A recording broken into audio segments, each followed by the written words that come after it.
Hello friends, welcome back to my channel. My name is Emily and here on my channel I make crystal videos, geology videos, small business videos, and more. So if any of that sounds interesting to you, be sure to subscribe because I put out new videos every single week. And I have cute cats that like to join me when I film. I also have a crystal shop, cosmicgeology.com. It will be linked down below in the description, and it is getting close to Halloween. It is right in the middle of spooky season, and I have all of these Halloween crystals still available in my shop, so if you're interested, go check them out. She's crawling in my sweater. So in last week's crystal chat video, we talked about my very favorite crystal, fluorite, and today we're going to be talking about another one of my favorite crystals, which is rhodochrosite. Rhodochrosite was first named in 1813 in reference to a piece found in Romania. It is named after the Greek word for rose-colored. Rhodochrosite is a manganese carbonate mineral. It is easily identified by its vibrant pink or pinkish red color. It is a pretty soft mineral with a hardness of only 3.5 to 4 on the Mohs scale of hardness. Rhodochrosite has a variable chemical composition where the manganese in the crystal structure is often replaced by iron, calcium, or magnesium. The hardness and the color of the mineral may change slightly due to these differences in chemical composition. Rhodochrosite is formed in hydrothermal vein deposits in cracks and fractures within sedimentary and metamorphic rocks, and is very often found alongside silver in silver mines. It is often found in stalactite form, created from water dripping from manganese-rich rocks. Rhodochrosite is often banded, where repeated crystallization episodes create distinct layers. Rhodochrosite is part of the trigonal crystal system. Crystal systems describe the way atoms in a crystal structure are arranged and therefore translate to the way the crystal looks externally. Rhodochrosite rarely forms large distinguishable crystals, but when it does, they are often rhombohedral or scalenohedrons, which sounds like a crazy word, but you've definitely seen crystals of this shape. This is also known as like dogtooth shape, which you'll see in dogtooth calcite. These are scalenohedrons. Rhombohedrons and scalenohedrons are two different crystal shapes that can be found within the trigonal crystal system. Rhodochrosite is pretty rare and not found in many places across the world, especially not in large quantities.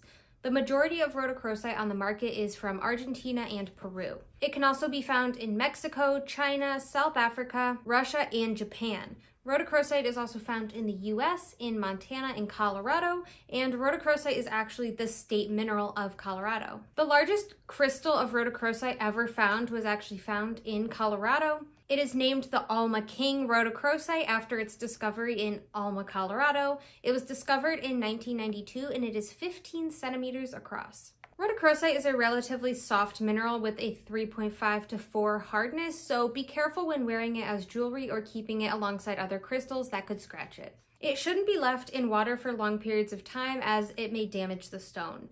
Giving your stone a quick rinse or wiping it down with a damp cloth is not going to harm it. Just try avoid letting it sit in water for extended periods of time. For sunlight, rhodochrosite is safe for short periods of time in the sun, but extended periods of time may cause the stone's color to change. Short amounts of sunlight, moonlight, selenite, smoke cleansing, and dry salt are all safe methods for energetically cleansing your rhodochrosite stones. A couple other cleansing methods that I don't normally mention are putting your crystal in the earth, like in the dirt, or using healing sounds. For the quality of rhodochrosite is a pretty expensive stone, but you can find average quality or smaller pieces for an affordable price. Pieces with a very saturated bright pink color or stalactite form can get very expensive. Rhodochrosite is not often found in individual distinguishable crystals, so pieces that display these crystals are more expensive and sought after. Rhodochrosite from the US and Colorado and Montana often display these unique crystals. While most people know rhodochrosite to be a bright pink color, high quality pieces can also be pretty bright red.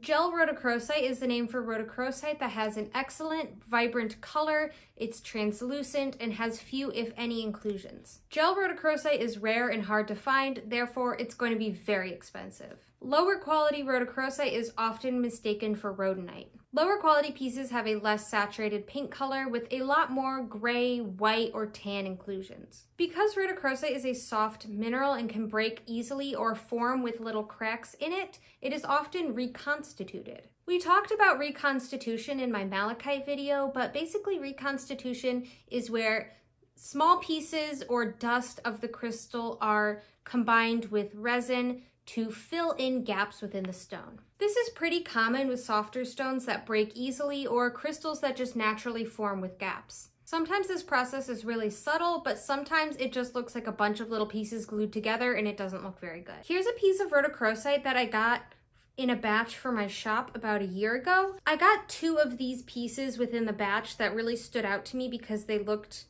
really reconstituted, so I just never put them up for sale because I figured they were just low quality.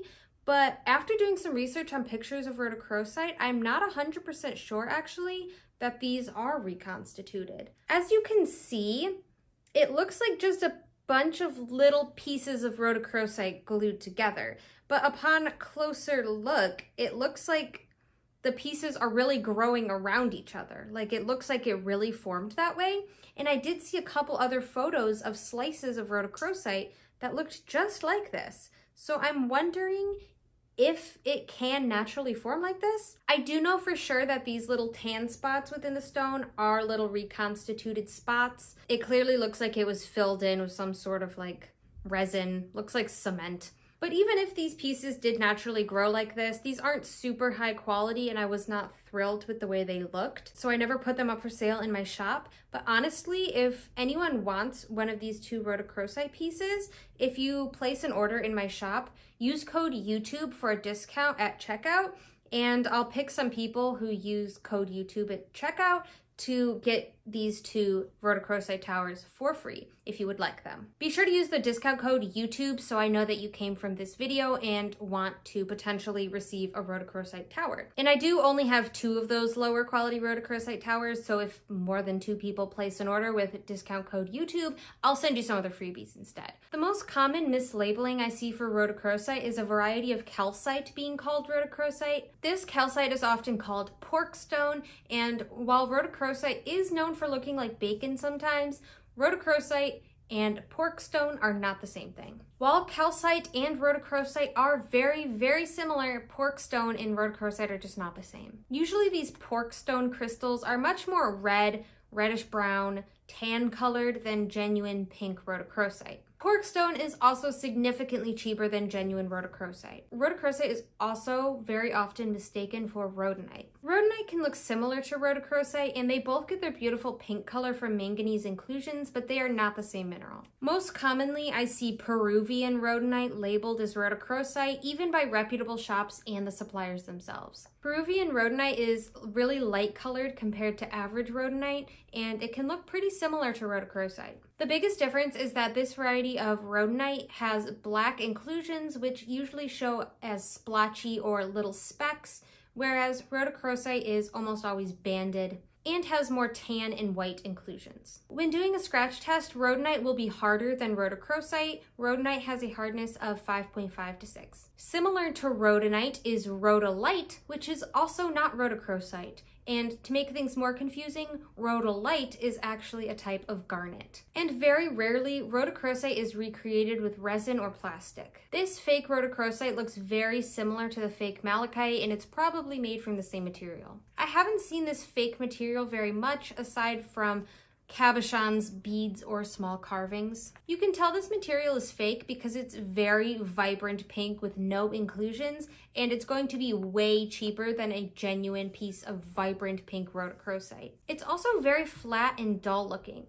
Genuine rhodochrosite has so much texture and banding inclusions. Plastic, glass, or resin fakes will also have a higher hardness than genuine rhodochrosite. Rhodochrosite with a very vibrant pink color and no inclusions is going to be a very high quality piece and therefore very expensive. So if you see something labeled as rhodochrosite and it has an amazing bright pink color and the price doesn't match that, then that raises some red flags. Rhodochrosite is associated with the heart chakra and has a loving, lighthearted energy. It helps to strengthen your relationships, including the relationship with yourself. Rhodochrosite helps to heal with past relationships and past traumas or even past lives. It helps you to understand why certain things happened to you or why certain people were put into your life. It is a great stone to meditate with to help relieve yourself of energy from the past that is weighing you down. Working with this stone helps you to forgive yourself and others. Rhodochrosite helps you to be more compassionate, peaceful, loving, and authentic. Rhodochrosite is an uplifting stone that can help to improve your mood and get you out of an emotional funk.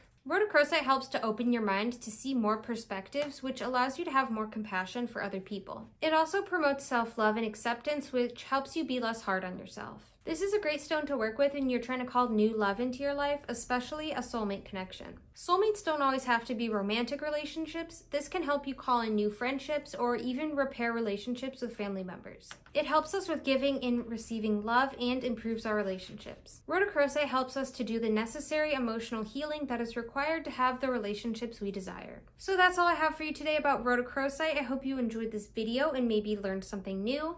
Be sure to like the video, subscribe, check out my crystal shop linked down below, and comment down below which crystal or topic you would like to see me talk about next. I do write down and keep track of all of your comments and suggestions, so if you've suggested a crystal for me to talk about, it's on my list and I'll probably be making it soon. Thank you so much for watching, and I hope you have a great rest of your day.